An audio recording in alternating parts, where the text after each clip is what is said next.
साफ दिखाई दे रहा है कि 2027 में जो चुनाव आ रहे हैं, कोई मुद्दा इस तरह का जो सनातनी टकरा जाए आपस में, जातिवाद का जहर घोला जाए, उस मद्देनजर रामजी लाल सुमन का ये बयान है। इसलिए वो बाबर को ला करके हिंदुस्तान में ये गद्दारी की है, तो गद्दार शब्द जो है उससे आहत हुआ है पूरा क्षत्रिय समाज और राजपूत समाज। तो ये बयान है, जैसे कि कहा जा रहा, राज्यसभा में बयान बिना अखिलेश की सहमति के नहीं दिया रामजी सुमन। निश्चित रूप से इस बयान के पीछे किसी ना किसी का हाथ है। ये केवल रामजी लाल सुमन जी का व्यक्तिगत बयान नहीं है। और ये तो कल सैंपल था, एक इससे बड़ा सैंपल 10 तारीख को, आने वाली 10 तारीख को दिया जाएगा, वरना माफी मांगने में इनको फायदा है नहीं। देश के अंदर इस वक्त जातिवाद और धर्म की राजनीति का तड़का जमकर लगाया जा रहा है। कोई औरंगजेब पर बात कर रहा है तो कोई राणा सांगा पर विवादित बयान दे रहा है। सवाल ये है कि देश में आखिर जातिवाद और धर्म का उन्माद भड़काकर कौन लाभ लेना चाहता है। और सवाल मौजूदा दौर में सपा के सांसद का है, जिन्होंने राणा सांगा पर ऐसा बयान दिया कि करणी सेना हो या फिर राजपूत समाज के लोग या वो लोग जो राणा सांगा को देश के प्रति वफादार मानते हैं, उनमें उबाल है। कल की मौजूदा घटना का अगर जिक्र किया जाए तो रामजी लाल जो सपा के सांसद हैं, करणी सेना के युवाओं ने उनके घर पर हमला बोल दिया और दोनों तरफ से जो है झगड़ा होता है। पुलिस वहां पर मौजूद थी और क्या कुछ होता है उस पूरी घटना को लेकर। और अब मौजूदा दौर में करणी सेना ने ऐलान कर दिया है कि 10 दिन के बाद एक बार फिर उनके घर पर जाया जाएगा। प्रेस कॉन्फ्रेंस की गई। बात करने के लिए करणी सेना के प्रदेश अध्यक्ष नीरज चौहान हमारे साथ मौजूद हैं और राजपूत समाज से जुड़े लोग हैं। इनसे जानेंगे कि आखिर क्या कुछ आगे की रणनीति रहने वाली है। चौहान साहब, अभी प्रेस कॉन्फ्रेंस भी हुई है और जो सपा के सांसद हैं उन्होंने बयान दिया है, तो क्या ये माना जाए कि ये बयान एक समाज को टारगेट कर दिया गया है और विशेष पार्टी के द्वारा प्रायोजित कर दिया गया है?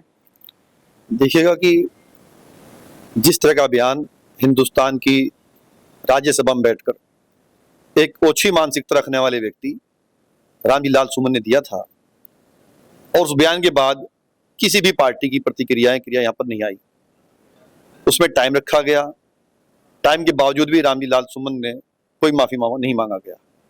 रामजी लाल सुमन ने हिंदुस्तान के उस गौरव, उस संस्कृति और सनातनी के खिलाफ आवाज उठाई है जो पूरे भारत के लिए शर्मनाक है। ऐसे व्यक्ति को आपने राज्यसभा भेजा हुआ है, वो ओछी मानसिकता रखने वाला व्यक्ति अपने आप को हाईलाइट करने के लिए या किस रणनीति के तहत उसने ये शब्द राज्यसभा में बोले हैं, उसको लिए माफी मांगनी चाहिए थी उसको। इससे नाराज पूरा समाज, क्षत्रिय समाज के अंदर वो क्षत्रिय है जिन्होंने राष्ट्र निर्माण में कार्य किया है, चाहे वो गुजर हो, जाट हो, ठाकुर हो, ब्राह्मण, वैश्य कोई भी हो, वो सब बहुत आहत हैं।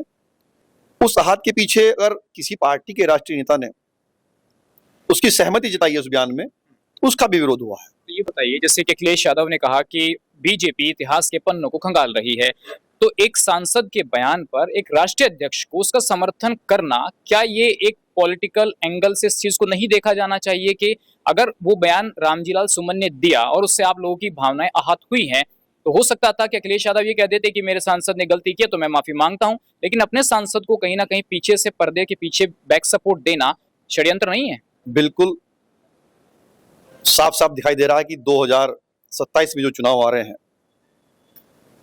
कोई मुद्दा इस तरह का जो सनातनी टकरा जाए आपस में, जातिवाद का जहर घोला जाए, उस मद्देनजर रामजी लाल सुमन का ये बयान है, ये साफ जाहिर कर रहा है कि ये सोची समझी साजिश है। और इस साजिश के पीछे कौन लोग हैं, क्या उनका मकसद है, ये साफ दिखाई दे रहा है। इसी के ऊपर हमारे समाज के लोगों ने अखिलेश जी को टारगेट किया था। लेकिन हम ये कहना चाहते हैं कि अखिलेश जी के जो पिताजी थे वो हिंदुस्तान की राजनीति में और क्षत्रिय समाज के लोगों में मिलकर ही उन्होंने हिंदुस्तान की राजनीति की है। आज अखिलेश जी अगर पीढ़ी के अंदर घिरे हुए हैं और पीढ़ी के अंदर वो कभी दलित बोलते हैं या इसका दलित वर्षित बयान बताते हैं या इतिहास की छेड़छाड़ी बताते हैं, तो बहुत शर्मनाक है। और भी लोग हमारे साथ मौजूद हैं। रजनीश चौहान जी हमारे साथ मौजूद हैं। चौहान साहब, क्या ये लग रहा है कि खासकर राजपूतों को टारगेट किया जा रहा है? क्योंकि भाई साहब कह रहे हैं कि नहीं, और भी लोग जो क्षत्रिय समाज से आते हैं उनकी भावनाएं भी आहत हुई हैं, लेकिन पूरे प्रकरण को अगर देखें तो ऐसा लग रहा है कि कहीं ना कहीं राजपूतों को खासकर उत्तर प्रदेश में टारगेट करने की कोशिश की जा रही है, क्या देश में? मेवाड़ के राणा सांगा संग्राम सिंह वो राजपूत समाज से थे और उनकी 3 पीढ़ियों ने इस राष्ट्र के निर्माण के लिए अपने प्राणों की आहुति दी, बलिदान दिया। ये पूरा हिंदुस्तान जानता है। बात यहाँ उस सांसद की जिसने बाबरनामा का जिक्र किया है। मैं समझता हूँ कि बाबरनामा जैसे 1500 वाले पुस्तक को कितने लोगों ने अध्ययन किया होगा, मैं नहीं समझता कि उन्हें उस चीज़ की जानकारी है। उसकी मानसिकता जाहिर है कि वो बाबरनामा के का जो उन्होंने तर्क दिया है वो गलत है। बाबर इब्राहिम का युद्ध था 1526 में, उसमें इस चीज़ का जिक्र आया है कि महाराणा संग्राम चूँकि एक ताकत थी उस समय रियासत में, तो उनका साथ लेकर के इब्राहिम लोदी को हराया जाए, ये चर्चा तो उसमें हुई। लेकिन ये कहीं चर्चा नहीं है कि वो बाबर को ला करके हिंदुस्तान में एक गद्दारी की है। तो गद्दार शब्द जो है उससे आहत हुआ है पूरा क्षत्रिय समाज और राजपूत समाज। और वो आक्रोश जो है जो कल आगरा में था वो एक शुरुआत है।